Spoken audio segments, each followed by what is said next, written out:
Buenos días, amigos de la Jornada Morelos. Estamos en el Senado de la República con el senador José Narro Céspedes. Él tiene la Comisión de Agricultura, Pesca y Ganadería. Un placer, gracias por recibirnos. Muchas gracias, Salgado. Gracias a la Jornada Morelos por estar aquí con nosotros en esta conferencia. Gracias. A 100 años de la muerte de Zapata, tú eres un persona impulsador, convencido de que Zapata vive, de que el momento de Zapata es más trascendente de lo que muchos pueden pensar.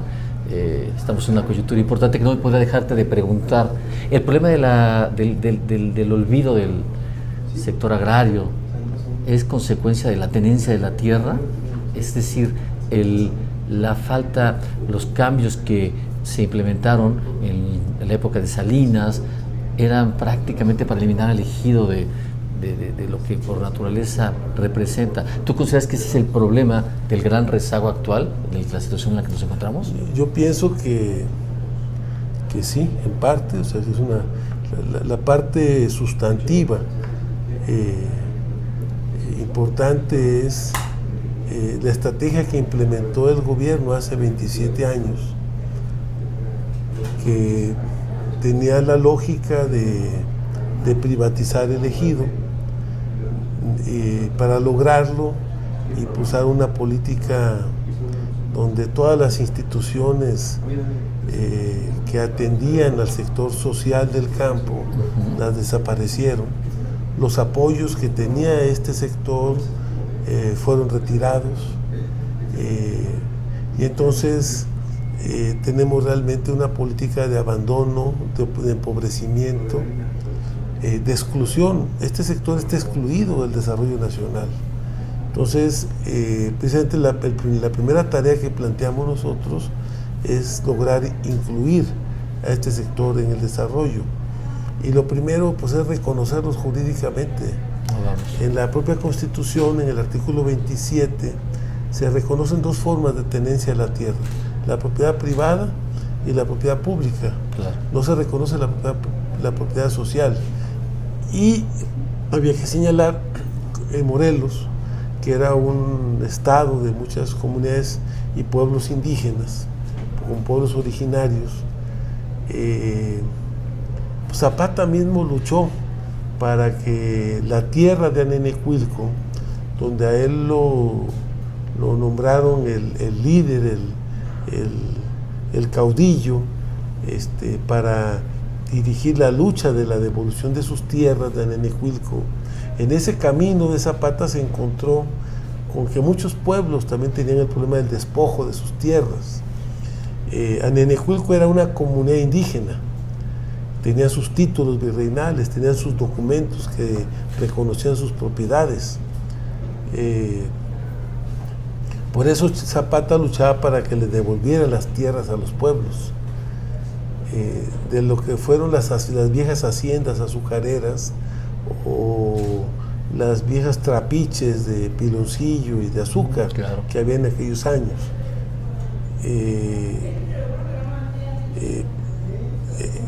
Esas tierras, esa propiedad de las comunidades y de los pueblos indígenas y de las comunidades originales viene desde antes de que se reconociera la pequeña propiedad. Por eso el Estado mexicano, cuando resuelve las tierras de las comunidades indígenas, dice: reconozco y titulo, claro, los bienes comunales de este pueblo, que son pueblos de la comunidad indígena.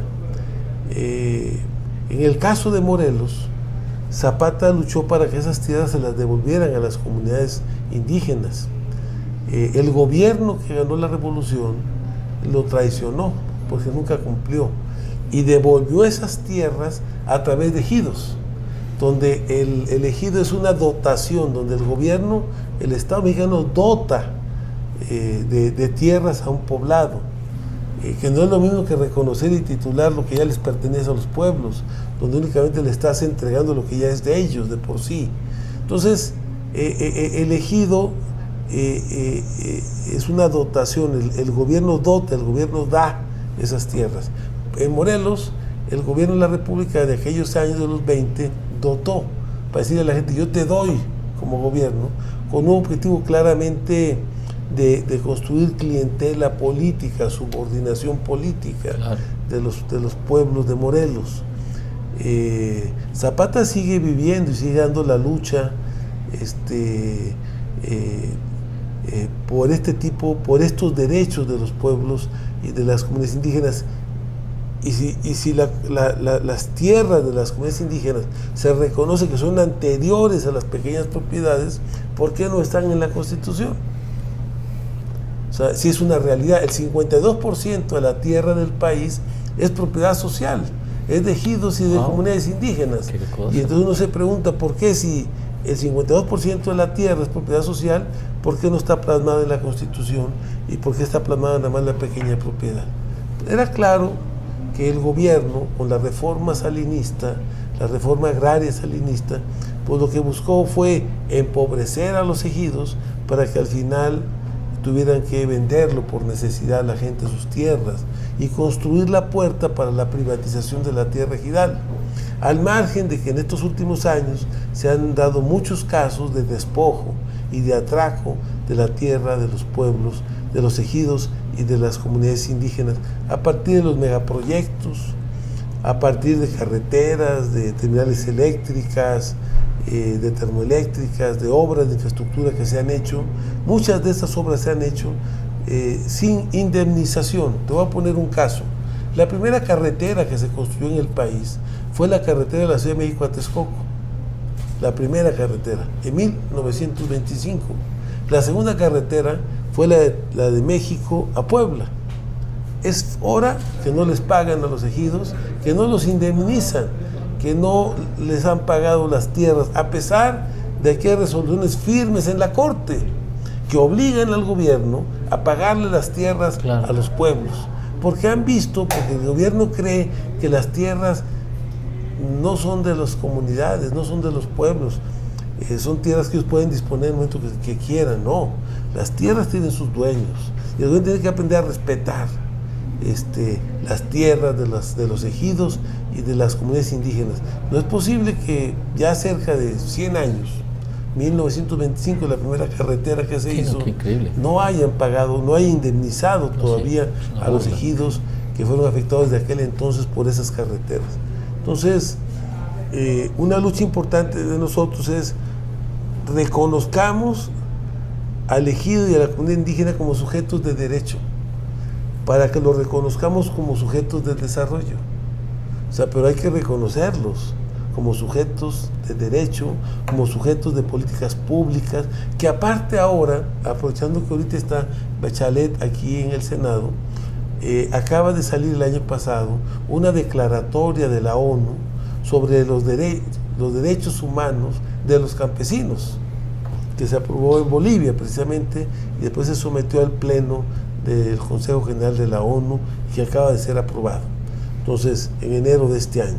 Y entonces se reconocen los derechos humanos como un derecho humano, el derecho de los campesinos, de la pequeña agricultura, de la agricultura social. Existe un argumento siempre por parte de los grandes que dicen: una pequeña superficie no es rentable y no es competitiva. Claro. Nosotros les decimos, oigan, en Valencia, España, que Valencia, España es la provincia española donde se puso la naranja, por eso es Valencia, la naranja valenciana. Sí, muy bien, se produce la naranja para Europa. Las parcelas, las tierras son de 3 hectáreas y la gente vive muy bien. Entonces, el problema es que tú dejaste a las tierras de las comunidades indígenas y de los ejidos sin ningún apoyo. Les quitaste el crédito, les quitaste el seguro, les quitaste los apoyos. El 80% del presupuesto del gobierno se ha destinado para la agricultura comercial y para la agricultura de exportación. En el mundo se reconocen 2 formas de agricultura: la agricultura campesina y la agricultura comercial y de exportación. El 80% de los programas de gobierno van destinados a la agricultura comercial y de exportación. A la pequeña agricultura únicamente le dan subsidios para que no se terminen de morir de hambre, pero no para incorporarlos al desarrollo, a la actividad productiva, a que la gente viva con bienestar y viva mejor. Hay otro ejemplo muy importante en este tema de la pequeña propiedad: los kibbutz en Israel. que es una potencia agrícola de Israel. Los dueños de los kibutz, los campesinos de los kibutz tienen 3.1 hectáreas y son altamente productivos y la gente vive muy bien, ¿no? A través de esquemas como de cooperativas. Es un esquema muy similar al del kibutz, al del ejido. Entonces es un problema de organización, es un problema de darle a la propiedad social de la tierra, a la pequeña propiedad, transferencia tecnológica. Claro. Es el de apoyar con crédito, es el de apoyar con políticas públicas e inversión. Entonces, esto es muy importante. Nosotros decimos, si es ahora, México durante 35 años, después de Lázaro Cárdenas, fue una potencia agropecuaria mundial. México era un gran país productor de alimentos. Durante 35 años México logró lo que se denominó el desarrollo estabilizador, con un crecimiento de más del 6%, pero porque logramos que los ejidos y las comunidades fueran productivos. O sea, porque este sector que está en... Nosotros, actualmente México es un país importante en el campo a nivel mundial. Somos el 12º país en el mundo productor de alimentos.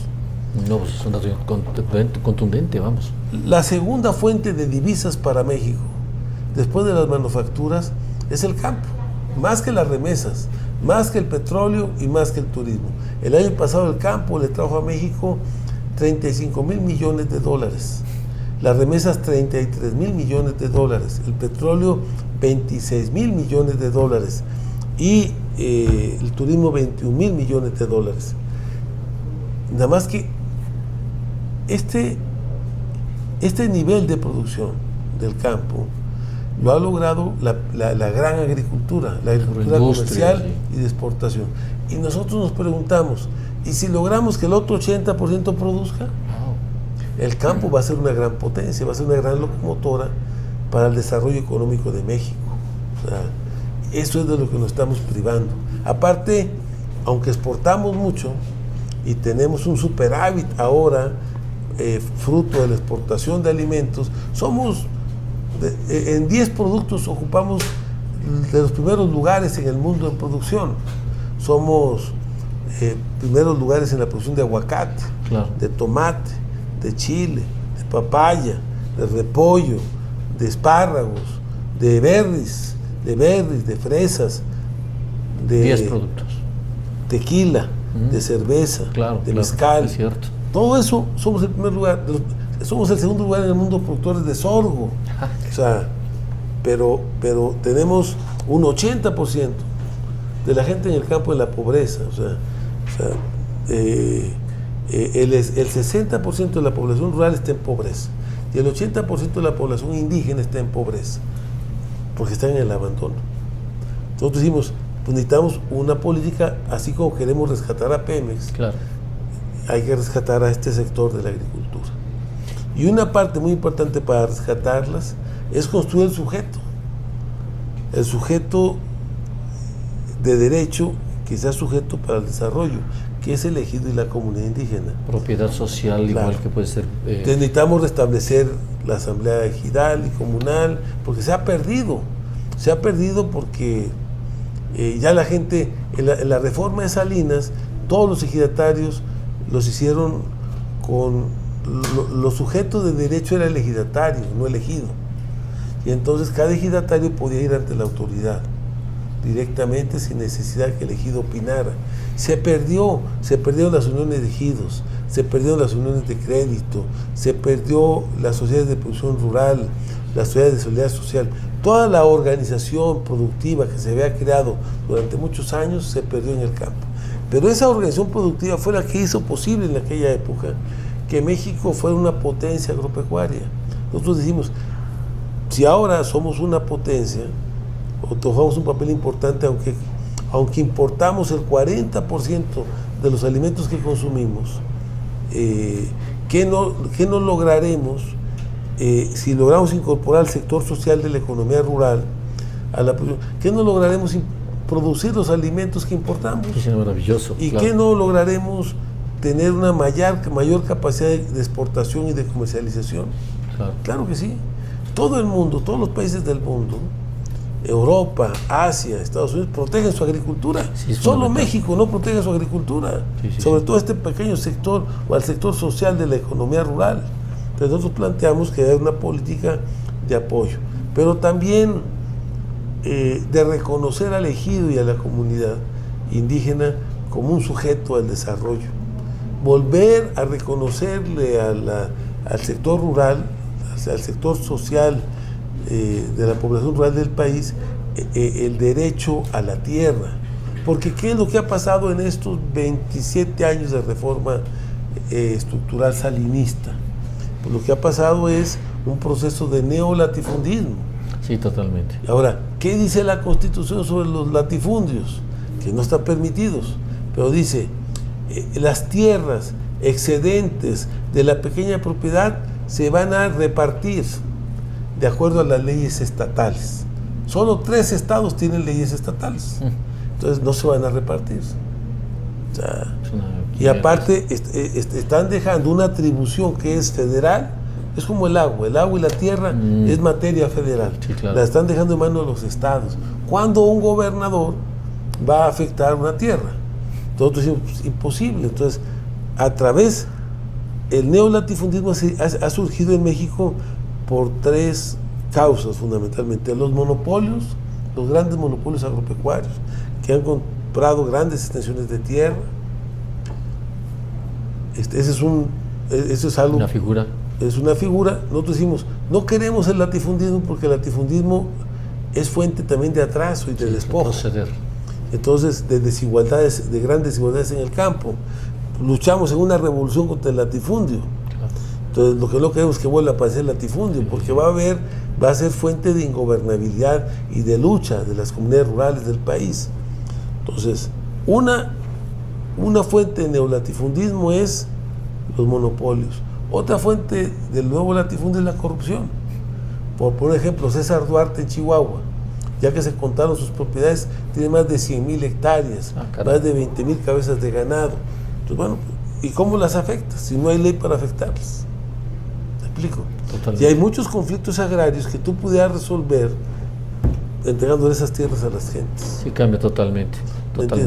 Y un tercero. Claro, adelante, pero no sé el tercero, la tercera figura. O sea, la corrupción es una fuente en muchos estados donde los políticos lavan el dinero a partir de la compra de tierras y de propiedades en el campo. Y la tercera es la delincuencia organizada. Ah, sí, vaya tema. Cuando llega la delincuencia organizada, te amenaza, te pide tus escrituras, que se las endoses, te quitan tus ranchos, te quitan tus tierras. Ha pasado mucho en Tamaulipas y en muchos lugares, ¿no? Ellos después se convierten en los dueños de ranchos. También la delincuencia organizada ha jugado un papel importante en la nueva concentración de la tierra rural.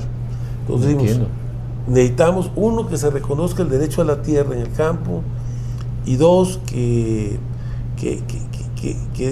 sea materia federal y que la tierra se pueda afectar, los excedentes de la pequeña propiedad, a partir también de que se reconozca el tema de los fraccionamientos simulados, como el caso de Duarte.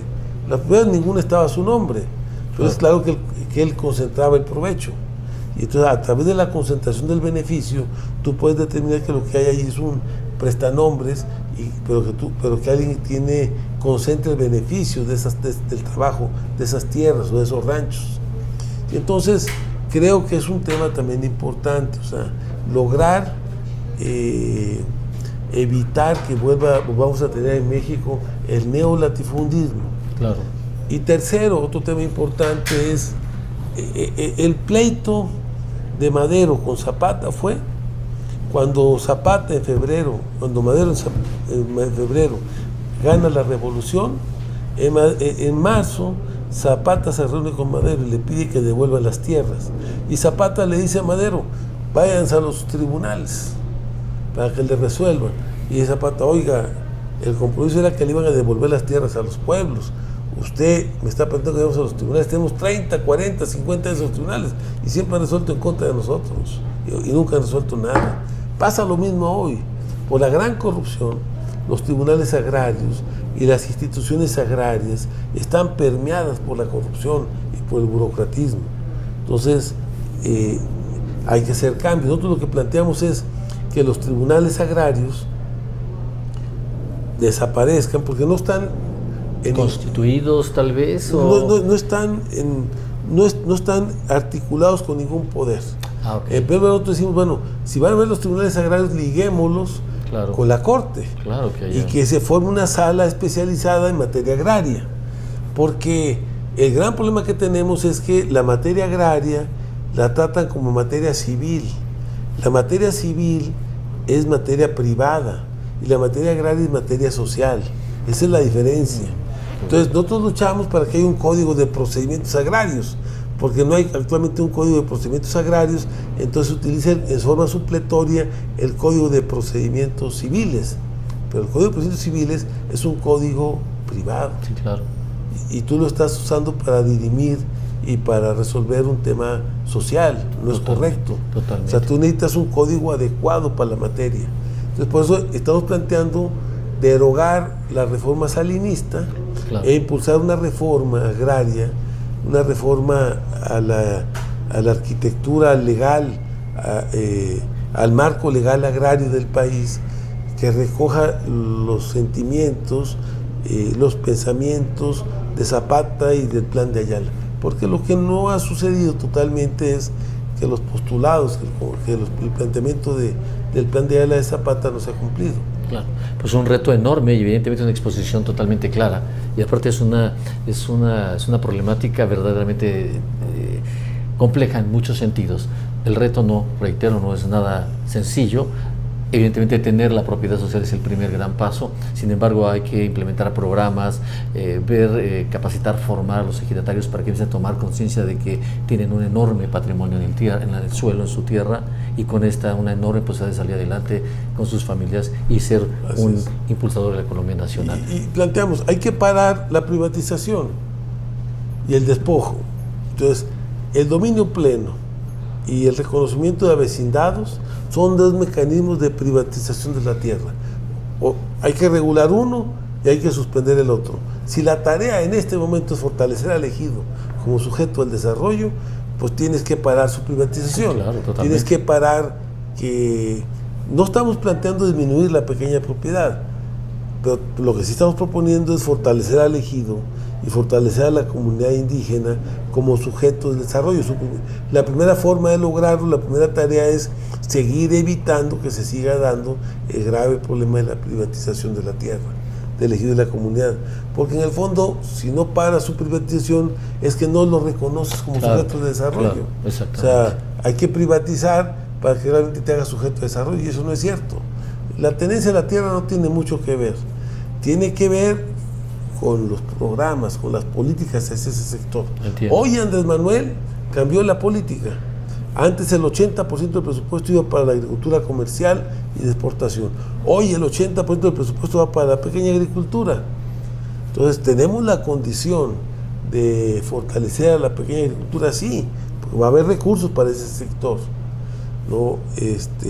Entonces podemos lograr que este sector que está excluido, que está en la pobreza, se integre al desarrollo del campo y logremos la autosuficiencia alimentaria, que es parte del objetivo. Claro, fundamental. Cualquier nación que dice de serlo, claro, tiene que procurar ser autosustentable. Ahora, eso también tiene que ver con el problema de la alimentación, de la salud de los mexicanos. Ah, claro, totalmente. Muchos de los alimentos que se importan son alimentos chatarra, que por eso tenemos un gran problema de obesidad. Claro.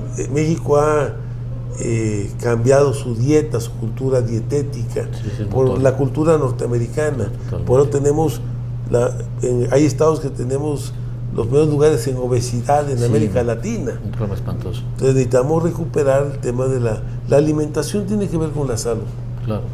Entonces hay que recuperar la cultura alimentaria, la cultura de la alimentación en México. No, totalmente claro, es fundamental, básico. En este caso, ya por último, en el caso particular de Morelos, Huesca, Los Cañeros, ¿qué particularidad, cuál es el reto particular pues para este estado? Bueno, yo creo que Morelos siempre ha sido un estado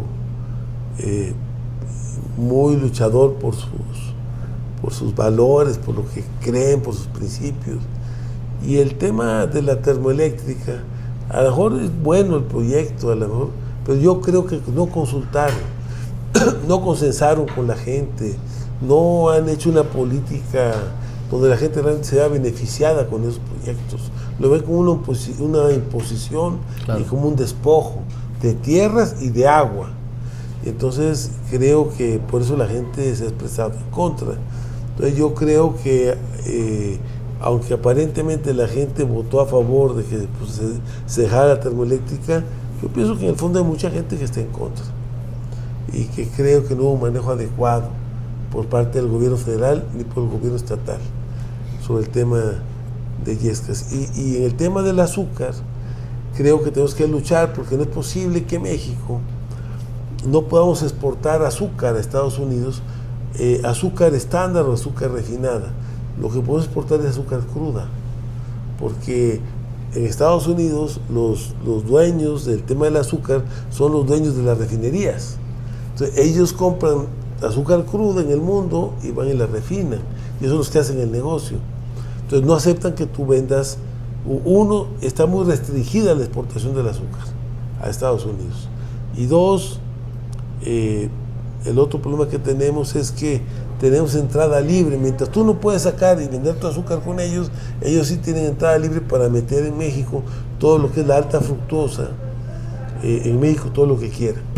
Entonces pues eso no es posible, o sea, claro, como dice la raza, kilo por kilo, o sea, 1 kilo de azúcar por 1 kilo de fructosa, pero tú no quieren que tú vendas.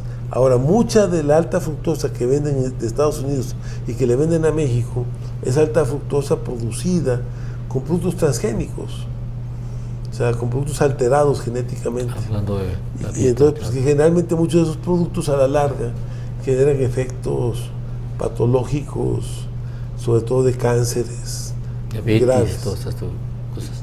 Pues evidentemente muy clara la exposición del senador. Me parece que en ella abarcó posibles preguntas que puedan surgir. Está muy claro, de verdad el reto no es menor, pero estamos al pendiente y creemos que las cosas tendrán que terminar por suceder. Senador, gracias por la oportunidad. Muchas gracias. Saludo.